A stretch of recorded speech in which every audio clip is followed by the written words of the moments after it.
আসসালামু আলাইকুম। আউযু বিল্লাহি মিনাশ শাইতানির রাজীম। বিসমিল্লাহির রাহমানির রাহিম। আর-রাহমান আল্লামাল কুরআন, খালাকাল ইনসানা আল্লামাহুল বায়ান। আশ-শামসু ওয়াল কমারু বিহুসবানিন ওয়ান নাজমু ওয়াশ-শাজারু ইয়াসজুদান। সাদাকাল্লাহুল আযীম। আলহামদুলিল্লাহ, আলহামদুলিল্লাহি ওয়া কাফা ওয়া সালামুন আলা ইবাদিহিল্লাযিনা ইসতাফা। আম্মা বা'দ। ফাকাদ ক্বালা আল্লাহু তাবারাকা ওয়া তাআলা ফি কালামিহিল মাজিদ ওয়া ফি ফুরকানিহিল হামিদ। ইউওয়াফাস সাবিরুনা আজরাহুম বিগাইরি হিসাব। আল কুরআন। ওয়াকালা নবী সাল্লাল্লাহু আলাইহি সাল্লাম, ক্বালা রাসূলুল্লাহ সাল্লাল্লাহু আলাইহি সাল্লাম, মান কানা লা ইলাহা ইল্লাল্লাহু ফাদাখালাল জান্নাহ। আল হাদিস। দূরে এবং কাছে, নিকটে এবং দূরে তোমরা যারা আছো এখানে সামনে বসে, মাদ্রাসার ছাত্রছাত্রী, তোমরা গতবারে শুনেছিলে যে কুইজগুলো এবং ইসলামিক শিক্ষা, কোরআন হাদিসের আলোকে এসব আমরা দিন শিখি। আজকের ভিডিওতে কোরআন হাদিসের আলোকে আমরা এসব দিন শিখি। দিন অতি জরুরি আমাদের জন্যে। তাই আল্লাহ সুবহানাহু ওয়া তাআলা আমাদের সকলের জন্যে একটা গাইড বুক পাঠিয়েছেন, সেটা হলো আল কোরআন। সেটা কি? আল কোরআন। একটা প্রফেট আমাদেরকে পাঠিয়েছেন, সেটা হলো হয়তো মোহাম্মদ রাসূলুল্লাহ সাল্লাল্লাহু আলাইহি সাল্লাম। তিনি আমাদের প্রফেট এবং আমাদের নেতা এবং আমাদের শিক্ষক। তিনি যদি না আসতেন তাহলে আমাদেরকে কেউ শিক্ষা দেওয়ার মতো লোক ছিল না। তাই তিনি আমাদের প্রফেট এবং শিক্ষক এবং সেই সঙ্গে সঙ্গে আমাদের নেতা।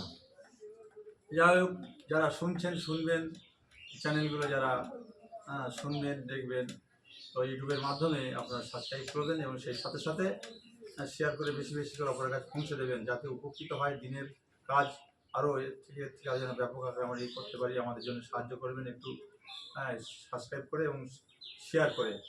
আজকের দিনের কুইজ হলো ফেরেশতাদের কিবলা কি? আজকের প্রশ্ন কি? ফেরেশতাদের কিবলা কি? সঠিক উত্তর হবে আল্লাহর আরশ। আল্লাহর আরশ হলো ফেরেশতাদের কিবলা। আদম আলাইহিস সালাম খাওয়া কি ইবাদত ও ঘর সংসারের কাজ, কাবা তৈরি কে শেখান? বলো, বলতে পারবে? সঠিক উত্তর হবে জিবরাইলের নেতৃত্বে ফেরেশতারা। জিবরাইল নেতৃত্ব দিয়েছেন, ফেরেশতারা বলে দিয়েছেন। আচ্ছা, তারপরের প্রশ্ন, সর্বপ্রথমে কে কাবা তওয়াফ করেন? সর্বপ্রথমে কে কাবা তওয়াফ করেন? বলছে কি উত্তরটা কি? ফেরেশতারা। তারপরের প্রশ্ন, জিবরাইল সাল্লাম কোন সাহাবীর রূপ ধরে নবী সাল্লাল্লাহু কাছে আসতেন?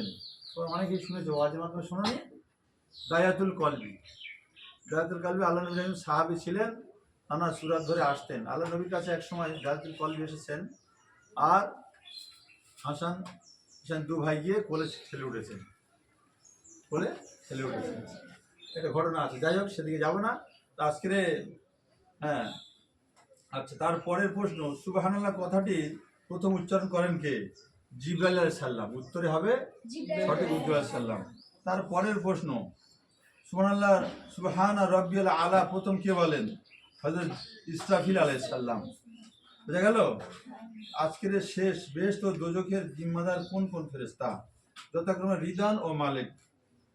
ঠিক আছে, রিদওয়ান ও মালিক ফেরেশতা। তাহলে বোঝা গেল? আচ্ছা, তারপরে এবারে আমরা আসবো কোরআন হাদিসের আলোকে এসব আমরা দিন শিখি। তাহলে বোঝা গেল তো? এবার আমরা প্রত্যেক দিন যে এই মাদ্রাসায় আসছি, আমাদের যে অধ্যয়ন হচ্ছে, এই অধ্যয়নগুলো আমরা বাড়িতে গিয়ে শেখাবো। যারা আছে দূরে কাছে তাদেরকে একটু বলবো, তার পাশের বাড়িতে যারা আছে তাদেরকে শেখাবো। আচ্ছা,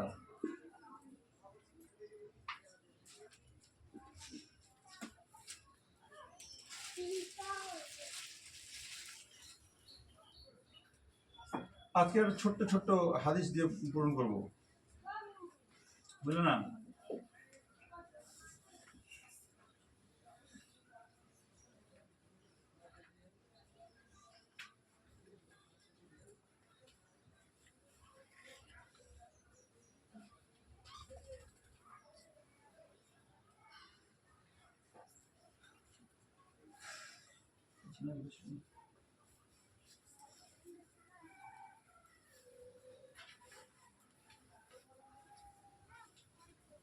আজকের এটা ছোট্ট একটা হাদিস দিয়ে শেষ করব, যে প্রাণীর ছবিযুক্ত কাপড় পরিধান করে এবং ছবি টাঙানো ঘরে নামাজ আদায় করা।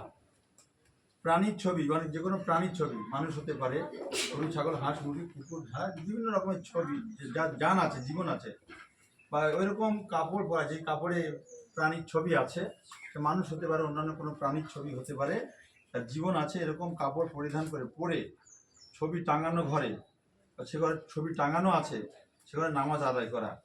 ছবিযুক্ত জায়নামাজ রাখা মকরু, ছবিযুক্ত জায়নামাজ রাখা মকরু, এবং ঘরে ছবি রাখা খুব শক্ত গুনাহ। ঘরে ছবি রাখা খুব শক্ত গুনাহ। অবশ্য কোনো পাক বিছানায় যদি ছবি থাকে, পাক পবিত্র বিছানায় যদি ছবি থাকে এবং তার উপর নামাজ আদায় করে, তবে নামাজ হয়ে যাবে, কিন্তু ছবির উপর সেজদা দেবে না। ছবির উপর সেজদা দিলে নামাজ মাকরু হবে। নামাজ কি হবে?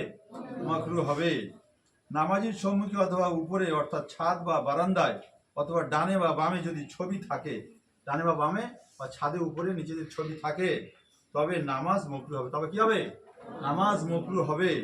পায়ের নিচে ছবি থাকলে মকরু হবে না। পায়ের নিচে, ধরো পায়ের তলায় ছবি রেখে পা দিয়ে চাপা দিয়ে রেখে নামাজ পড়ছি, তাহলে মকরু হবে না। যদি ছবি এত ছোট্ট হয় যে দাঁড়ালে দেখা যায় না, এত ছোট ছবি যে দাঁড়ালে দেখা যায় না, অথবা ছবি পূর্ণাঙ্গ নয়, অর্ধেকটা, বরং মাথা কাটা এবং স্পষ্ট নয়, অস্পষ্ট, আবছা আবছা, তবে এতে দোষের কিছু নেই। এটা যেখানেই থাক না কেন, নামাজ মকরু হবে না। সরে তানবীর, এই কিতাবে লেখা সরে তানবীর। আচ্ছা, তারপরে লিখেছে প্রাণীর ছবিযুক্ত বস্তু বা বস্ত্র পরিধান করে নামাজ আদায় করা মাকরু, সরে তানবীর। বৃক্ষলতা, দালান কোঠা ইত্যাদি অচেতন পদার্থের ছবি থাকলে মকরু হবে না, সরে তানবীর।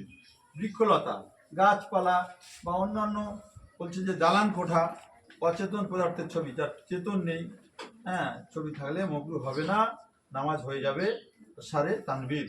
এ পর্যন্ত আজকের আমাদের সংক্ষিপ্ত অনুষ্ঠান বা ভিডিও আমরা শেষ করলাম। যারা দূরে কাছে আছেন, শুনছেন, শুনবেন, এবং সাবস্ক্রাইব করবেন এই অনুষ্ঠানটাকে আমাদের আরও বাড়িয়ে নিয়ে যাওয়ার জন্যে, দিনের খাতিরে দিন প্রচারের জন্য আমাদের সাহায্য করবেন। আসসালামু আলাইকুম।